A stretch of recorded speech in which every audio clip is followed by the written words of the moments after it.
merci pour l'accueil. Merci à vous tous d'être présents. Donc, effectivement, je suis Marie-Hélène Garcia Lozano, conseillère pédagogique dans un équivalent de capsule à l'Université de Poitiers et je suis rattachée directement à la Faculté des Lettres et Langues. Et je fais partie de l'équipe START. Et voilà, donc Melina Solarinanda. Alors, on va vous parler donc de ce projet Erasmus Plus START sur lequel on travaille depuis 4 ans maintenant. Et l'idée, c'est de vous présenter un peu les résultats, les ressources qu'on a pu créer dans le cadre de ces projets. Pour commencer, on va vous demander dans 1 minute et demie d'écouter quelque chose. We should not need to convince them. It's obvious we are struggling. We do not know what is going on. Perhaps they really do not know. But if someone tells them that we are struggling, then they should just act. Just look at the dropout numbers. I think half of the people quit or have to quit. So I think it's a sign that these issues have to be taken seriously. L'autonomie. Mais parce que du coup, on est beaucoup suivi par les professeurs, etc. Et on arrive à la fac, il n'y a plus rien. Vraiment, on doit se débrouiller. La notation est beaucoup plus compliquée, enfin, c'est beaucoup plus sévère et il y a beaucoup plus de travail personnel à emmener. Contrairement à ce qu'on pourrait penser, justement, on pense que ça va passer, alors qu'en fait, c'est plus complexe. Des responsabilités bien plus grandes qu'au lycée. Avoir son propre chez soi, son appartement, faire ses courses, gérer son argent, etc. За условием трудно не бъдем себе знов, ще се оказа къде били позаупа. Yo en el instituto iba por los pasillos, me conocían, hablaban conmigo y aquí es como tú por un lado, yo por otro, búscate la vida y ya está. Vale, a ver, el cambio de la universidad. Jodido. La forma número 1 de escribirlo. Voilà. Donc, on a voulu commencer par vous présenter cet échantillon un peu de voix recueillies auprès d'étudiants d'une partie des partenaires du projet START. Et en fait, cet échantillon de voix représente le pourquoi de notre projet START. Alors, je ne sais pas si ces propos, est-ce que ça vous parle? Ça vous paraît complètement déconnecté ou... Oui? Vous avez peut-être entendu quelque chose de similaire? Voilà, donc ça résume un peu le pourquoi de notre projet. Donc, qui sommes-nous?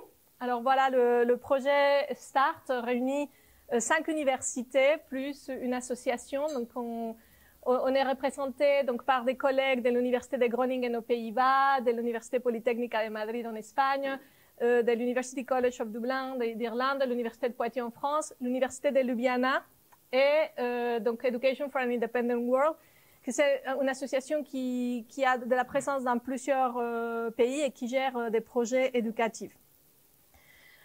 Ici, vous pouvez voir dans la 3e colonne, en fait, quelles sont les disciplines des collègues qui participent dans le projet. Donc, comme vous pouvez voir, ce sont des enseignants-chercheurs de disciplines vraiment très diverses.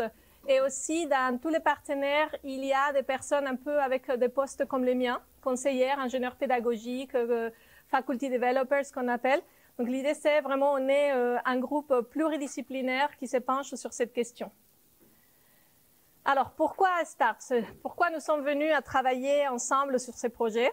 Eh ben, parce que dans les universités, du moins dans nos universités, on parle beaucoup de l'inclusion, de rendre l'enseignement supérieur inclusif. Donc, les établissements d'éducation supérieure sont vraiment très préoccupés pour atteindre l'excellence en matière d'inclusion. Et puis, il y a des établissements d'éducation supérieure qui peuvent considérer qu'ils sont inclusifs parce qu'on accueille de plus en plus d'étudiants. Donc, on a de plus en plus d'étudiants et de plus en plus d'étudiants divers. Hein. Mais dans notre projet, en fait, nous pensons que ce n'est pas suffisant. C'est-à-dire, nous pouvons avoir beaucoup d'étudiants qui arrivent et qui s'inscrivent à l'université, mais si on ne s'occupe pas d'eux, si on n'arrive pas à les suivre dans la transition, si on ne les soutient pas, et ben, c'est là où on peut avoir des difficultés comme l'abandon des études, ils peuvent cumuler le retard et ben, ça, ce n'est pas vraiment de l'inclusion. Il y a certaines institutions où on considère que puisque ce sont les enseignants qui travaillent avec les étudiants de première année, et ben, en fait, ça fait partie de leur travail de soutenir cette transition, d'accompagner les étudiants dans cette transition. Dans notre projet, en effet, ben, nous considérons que c'est crucial le rôle que les enseignants de première année ont à jouer, mais nous pensons que c'est un peu injuste de laisser assumer cette responsabilité tout seul, sans leur fournir un accompagnement, sans leur fournir des ressources pour le faire. Donc notre objectif aussi est de faire en sorte que les enseignants de première année fassent partie de la solution, parce qu'ils ont vraiment un rôle important à jouer.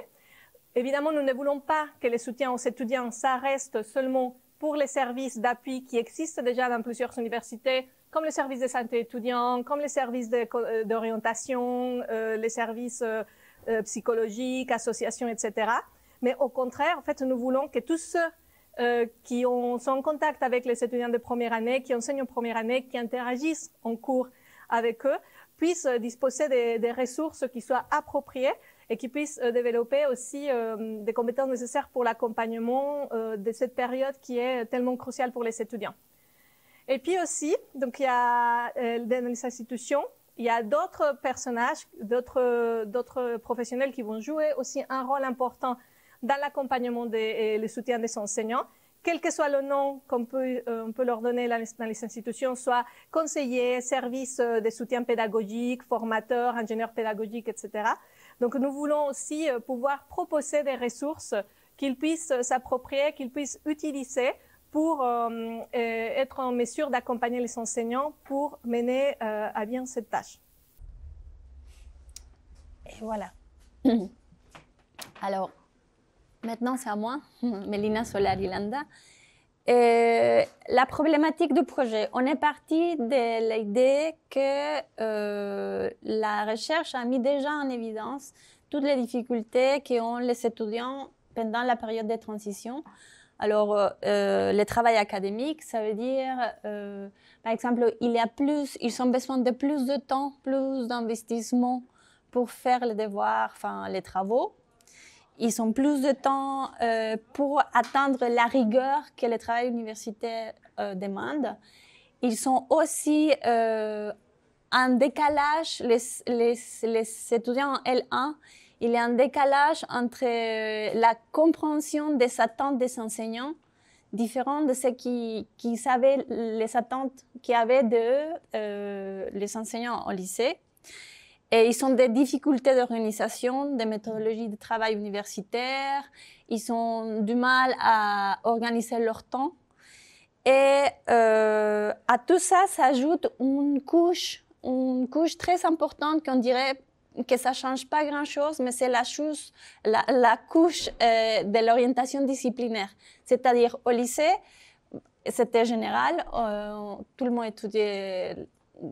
C'était un peu spécifique, mais ils ne savaient pas choisir une voie professionnelle. Et là, cette couche vient toucher l'identité des étudiants, le côté personnel et social.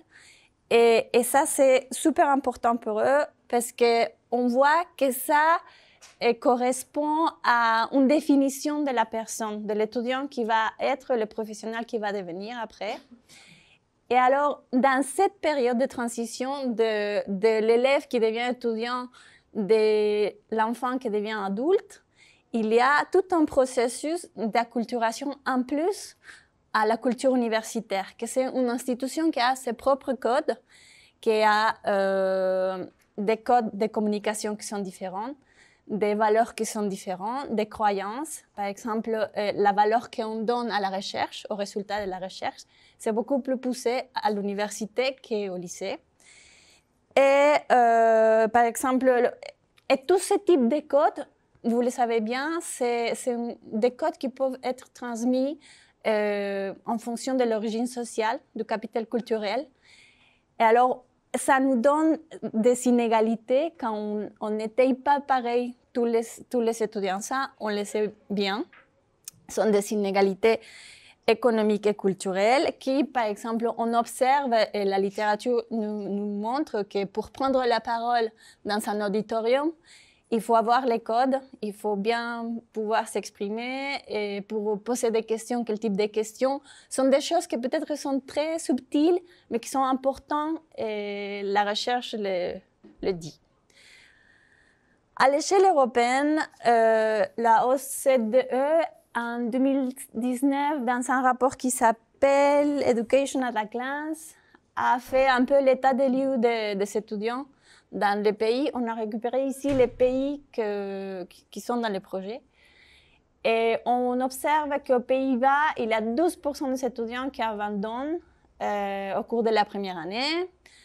Et en Slovénie, 20% ne s'inscrivent pas dans la deuxième année. En France, 59% ne parviennent pas à obtenir toute la licence. Et en Irlande, 63% obtiennent le diplôme en délai prévu.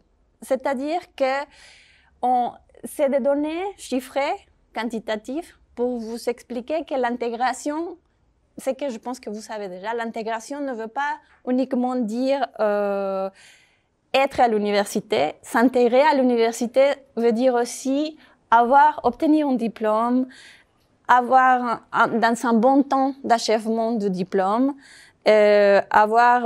poursuivre les études et avoir un basse taux d'abandon, on va dire, dans les cours. Parce qu'il y a aussi ça, on peut continuer dans plusieurs cours, mais abandonner quelques-uns. Et alors, la recherche montre aussi que la posture des enseignants contribue aux conditions de réussite des étudiants. Et leurs pratiques pédagogiques aussi sont très importantes pour ce qui se passe dans les cours, comment les étudiants vont être motivés, engagés, passionnés pour un sujet ou pas. Et c'est cette posture qui va permettre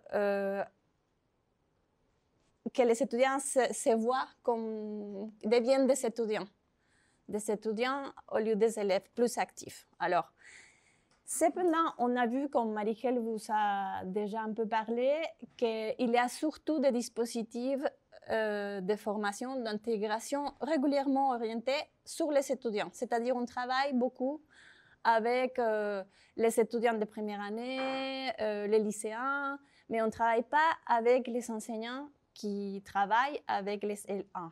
Et alors, c'est ça l'objectif de notre projet. On a à Start, l'objectif opérationnel, c'est de développer des stratégies pédagogiques et ressources pour accompagner les enseignants à soutenir ce type de transition. Mais nous, à Poitiers, on a un autre objectif, que c'est un objectif de recherche, que c'est d'identifier les différences culturelles entre l'école et l'université qui jouent dans l'intégration des étudiants. Derrière cet objectif, il y a l'hypothèse qu'il y a des codes culturels de la forme scolaire, de la forme universitaire qui sont pas pareils et qu'il faut justement étayer. Ok, donc je vais vous parler un peu de la méthodologie que nous avons suivie alors pour arriver donc à la production de nos ressources. Donc pour répondre donc cet objectif, ce que nous avons fait d'abord, c'est identifier quelles sont les difficultés qui sont rencontrées par les étudiants de première année. Ensuite, quelles sont les difficultés qui rencontrent les enseignants, donc eux-mêmes dans cet accompagnement. Et puis, dans un troisième moment, faire une conception des ressources qui soit susceptible de favoriser cette acculturation qui soit disponible pour les enseignants. Donc, nous avons travaillé tout d'abord avec 5 groupes de discussion, avec 20 enseignants des premières années des universités partenaires. L'idée, c'était qu'on puisse collecter des besoins réels en matière d'accompagnement, c'est-à-dire quelles sont les difficultés auxquelles eux, ils se confrontaient quand ils étaient face aux étudiants des premières années. Dans un deuxième temps, on a fait, en fait, pour la création des ressources, on a répertorié donc les questions que les enseignants se posaient, les difficultés par rapport au travail avec les étudiants. On a essayé de dresser une liste des compétences, des connaissances, d'attitudes qui sont nécessaires justement à l'accompagnement de ces étudiants en transition. Et puis, à partir de là, on a fait un travail de dire on a sorti une vingtaine de difficultés principales et comme 15 profils, 15 compétences qui seraient comme le profil d'un enseignant. Donc, dans le tableau, en fait, vous pouvez voir quelle était la composition des différents groupes avec lesquels nous avons travaillé. Et nous avons fait aussi une revue de littérature internationale, c'est-à-dire qu'est-ce que la recherche dit déjà par rapport à cette problématique. Et donc, comme vous pouvez voir, on a consulté des ressources des différents pays. Et puis, on a croisé donc toutes ces informations-là pour arriver à ce que nous, on va appeler comme notre cadre théorique de Start, où en fait, on a vu qu'à partir de la recherche, mais à partir des groupes focus group, on arrive à voir que les défis auxquels les étudiants se font face au moment de la transition sont de l'ordre personnel, c'est-à-dire il y a des étudiants pour lesquels le fait d'arriver à l'université, ça signifie un changement dans leur vie. C'est pour beaucoup le passage à la vie adulte, laisser les amis d'enfance, pour beaucoup peut-être laisser pour la première fois leurs parents, déménager, comme disait l'étudiant dans l'audio, c'est gérer tout seul, gérer ses courses, enfin son linge. Voilà. Il y a aussi des défis de l'ordre social, c'est-à-dire arriver et s'insérer dans un nouveau groupe, faire partie d'un nouveau groupe social, se retrouver avec de nouveaux amis. Ça regroupe un peu la partie personnelle parce que pour beaucoup d'entre eux, c'est laisser les amis d'enfance, arriver et puis retrouver un nouveau cadre social avec de nouvelles règles. Il y a toute, comme Elina a déjà expliqué, toute la partie de la culture universitaire, de comment est-ce que j'ai communiqué avec les enseignants, se reconnaître dans les lieux, prendre la parole, s'habituer à, maintenant, à l'université, la recherche a beaucoup plus de poids que, par exemple, au lycée, les méthodes de travail sont différentes. Et puis, l'engagement académique qui va regrouper tout ce qui sont les méthodologies de travail universitaire et qui peuvent avoir ou pas, auxquelles peuvent avoir été entraînées ou pas. La prise de notes qui va être différente, s'habituer à des nouvelles formes d'évaluation, à des nouvelles formes de feedback, de rétroaction, mais aussi trouver de la motivation, l'engagement, gérer le temps, donc cette liberté que pour certains peut être perçue comme de toute façon, si je viens en CM ou pas, il y en a qui disent les cours ne sont pas obligatoires. Non, mais c'est pas parce qu'on fait pas l'appel que c'est pas obligatoire. Finalement, c'est inscrit sur l'emploi du temps. Donc, il est bien là pour quelque chose. Donc, voilà. Donc, en fait, c'est vraiment un changement. Et on a regroupé, donc, ces défis dans ces 4 catégories. Et autour, en fait, on a identifié qu'il y a d'autres types de défis qu'on ne peut pas mettre dans une de nos 4 familles de catégories, mais qui vont vraiment circuler autour des autres, qui sont des défis de l'ordre émotionnel, des défis aussi de l'ordre informationnel, des défis communicationnels et organisationnels, qui vont vraiment aller se mêler les uns avec les autres. Alors, après des groupes focaux qu'on a fait partout, on a interrogé 181 personnes. On a ces résultats, que c'est du côté enseignant. Qu'est-ce qu'ils disent les enseignants? Bon, pour eux, les enseignants disent qu'ils ne sont pas assez informés sur ce qui se passe dans l'université pour les L1. Et ils ne connaissent pas les ressources que l'université met à disposition pour accompagner les L1. Il existe des enseignants, on a observé, on a parlé avec des enseignants qui considèrent que motiver, qu'accompagner dans la transition n'est pas leur boulot. Ils sont L1, ils pensent que ça ne leur correspond pas. Et non plus de motiver les étudiants dans leur cours. Il y a aussi des problèmes liés aux effectifs trop larges, que c'est d'ingénierie pédagogique. Comment on fait pour motiver tous les étudiants alors qu'on a 300 en auditorium? C'est des choses claires qu'il faut prendre en compte en tant qu'ingénieur pédagogique. Ça c'est vrai. Il y a aussi, et ça c'est très intéressant, il y a une crainte de dépasser les limites du rôle de l'enseignant au rôle de psy ou de l'assistant social. C'est une posture socio-affective qui n'est pas claire. Parce que eux, les étudiants sont dans une période qui n'est pas claire pour eux. Ils vont pas bien parfois et ils savent pas quoi faire. Alors, c'est ça qu'on a comme du côté d'enseignants. Et les enseignants nous ont dit qu'eux, ils perçoivent les étudiants comme qu'ils manquent de méthodologie de travail universitaire, qu'ils ne sont pas organisés pour la prise de notes, qu'ils ont du mal à prendre un rôle plus actif en cours. Ça s'est revenu plusieurs fois. C'est-à-dire qu'ils ont du mal qu'ils ont besoin d'un cadre trop fixe, on ne peut pas les laisser trop aller. Et des difficultés à prendre la parole, à exprimer ce qu'ils pensent, à argumenter. Et c'est pareil, quitter le rôle de l'élève et prendre celui de l'étudiant. C'est-à-dire de se poser et activement dire, bon, je vais aller chercher cette information pour avoir des billes pour pouvoir parler après. Ça correspond à ce qu'on a parlé, la culture universitaire. Et ils sont aussi des manques de la sensation de manque de confiance et légitimité. C'est-à-dire, ils arrivent à l'université et ils disent, ben, là, je suis pas sûre qu'il faut faire ça. Est-ce que j'ai les droits? On a même eu la réflexion on passe d'un endroit où il faut lever la main pour aller aux toilettes à un endroit où faites ce que vous voulez. Et c'est anecdotique, mais c'est un peu ça, ils sont un peu perdus. Juste, faut mentionner que pour les enseignants, quelque chose qui nous a frappé, c'est qu'on voit clairement qu'ils s'identifient les défis d'engagement académique des cultures universitaires, mais pas du tout les défis de l'ordre personnel ou social. Oui. Par exemple, ça, il paraissait au moins dans les enseignants avec lesquels nous avons travaillé que ce n'était pas vraiment dans le scoop, ce genre de défis. Ça, c'est. Et nous avons fait comme dans une partie de la recherche, on a fait une enquête par questionnaire, l'année universitaire 2023-2024, et on a enquêté 244 étudiants. Vous voyez la répartition, c'est plus de L1 que de L2. On leur a proposé 33 assertions en échelle de Likert. On essayait que ce soit court, qu'il ait toutes les dimensions qu'on vous a montrées. On a, on va dire, un échantillon un peu équilibré parce qu'on a sciences humaines et arts, sciences fondamentales, sport, tout. Bon. Comme ça, globalement, à l'Université de Poitiers,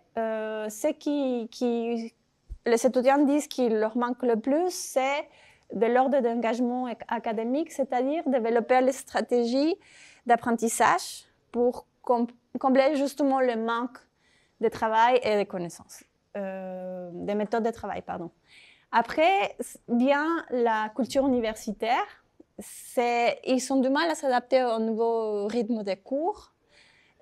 L'effet qu'ils changent tout le temps, que c'est des cours plus longs, et ils ont du mal à s'adapter à un nouvel mode d'évaluation et de notation.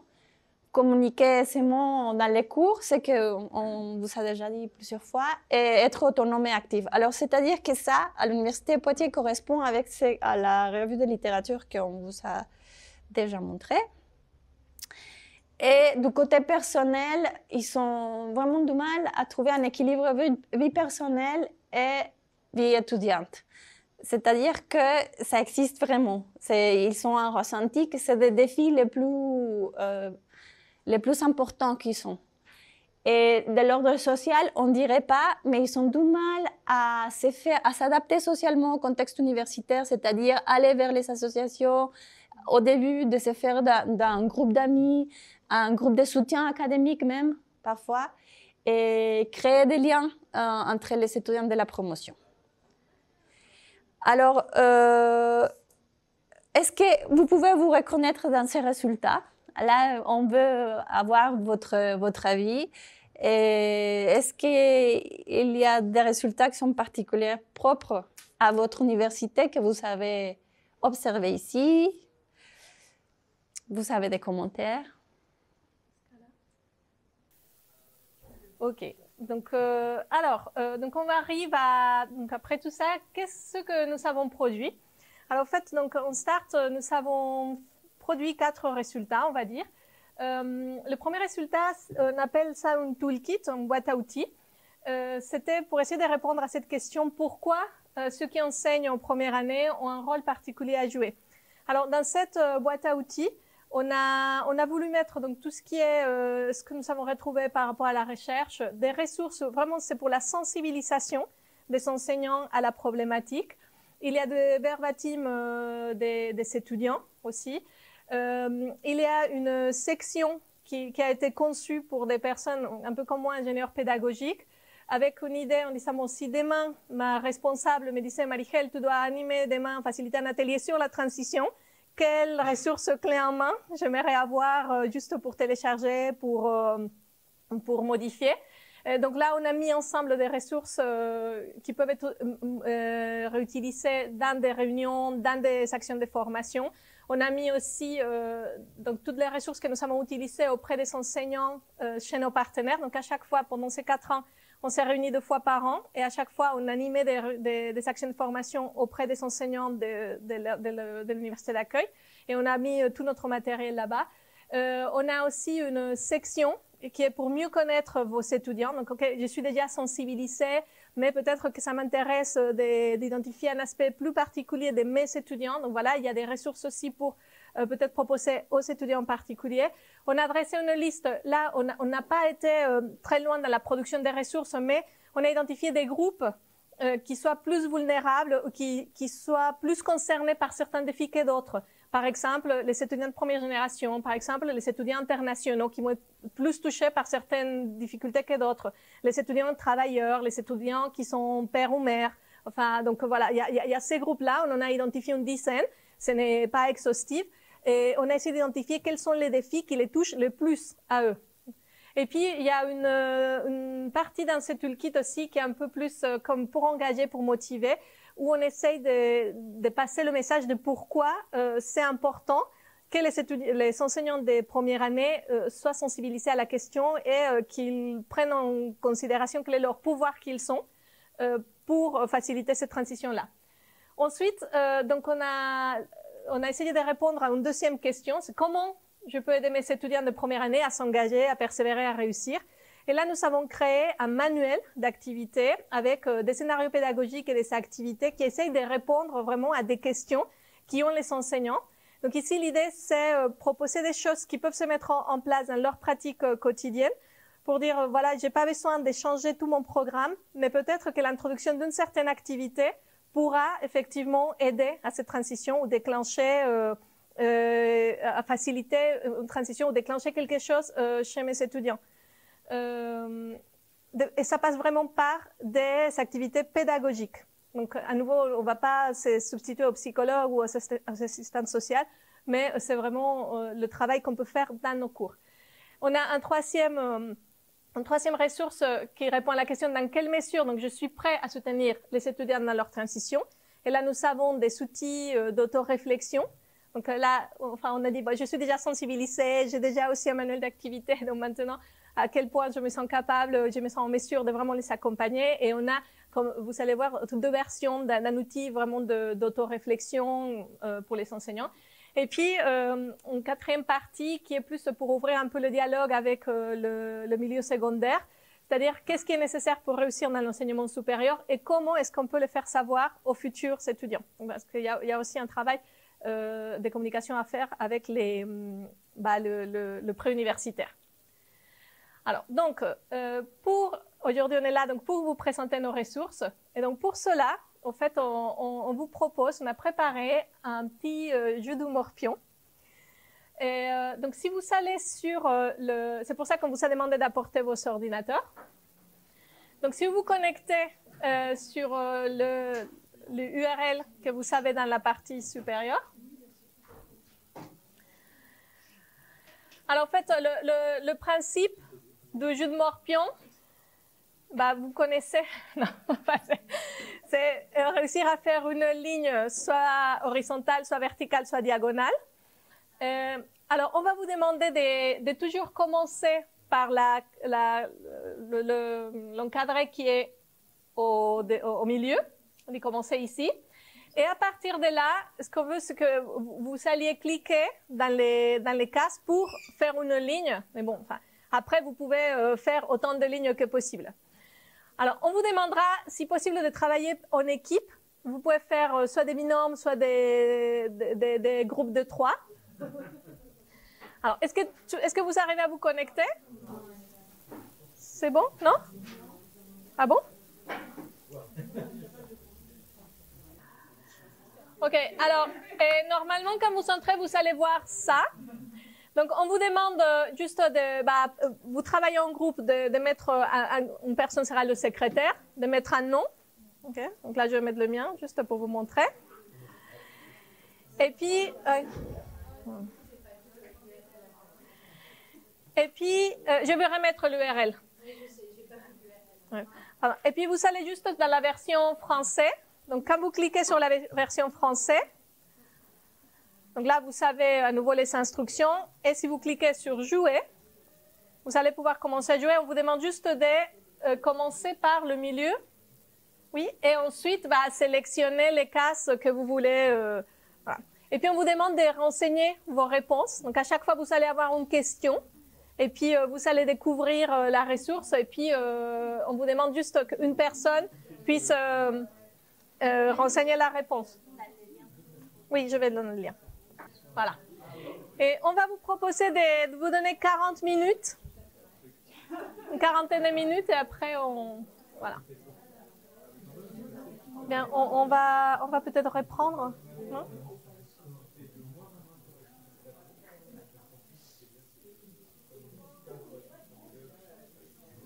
Ok. Très bien. Alors, on vous propose de reprendre un peu on va passer un moment un peu d'échange. On sait que c'est pas suffisant le temps peut-être, mais est-ce que vous avez réussi à faire une ligne? Oui, qui a gagné alors? Ok, parfait. Non, mais on sait que en fait, on a voulu faire cette découverte. Le jeu de Morphion, c'est vraiment juste un prétexte. Mais l'idée, c'est pouvoir vous montrer un peu nos ressources.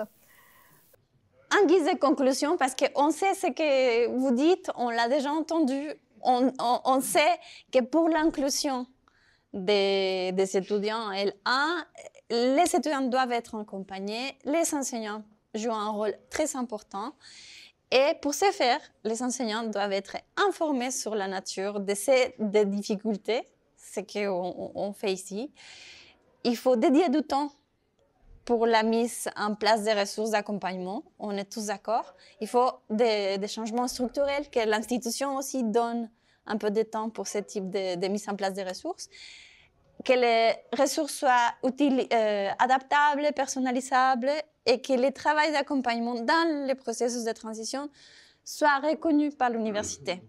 Alors, c'est ça dont on vient de parler, c'est justement dire, négocier, on a besoin de certains temps pour qu'ils soient bien à l'aise les étudiants et on puisse bien démarrer à fond avec le disciplinaire. On part sur de bonnes bases. Et à Réseau Canopé, cette année, on a fait disons, l'accompagnement des enseignants pour L1 à l'université. À Réseau Canopé, on va commencer à faire pour à terminale au lycée. Parce que en fait, on est très focalisé sur l'orientation au niveau disciplinaire. Mais la transition comme culture d'une autre, on n'est pas tellement habitué. Alors, on va essayer de faire cette partie aussi. Et merci pour votre attention. Et toutes les ressources sont sur le site supportingstart.eu. Et puis, vous pouvez nous suivre sur LinkedIn aussi. Voilà, et partager. N'hésitez pas à nous faire part aussi de vos commentaires via les collègues de capsules. Merci encore pour l'accueil. Et vraiment, si vous avez des commentaires plus tard, si vous avez le temps de revenir sur le site, sur les ressources, voilà. Et pour ceux qui sont à distance aussi, merci beaucoup.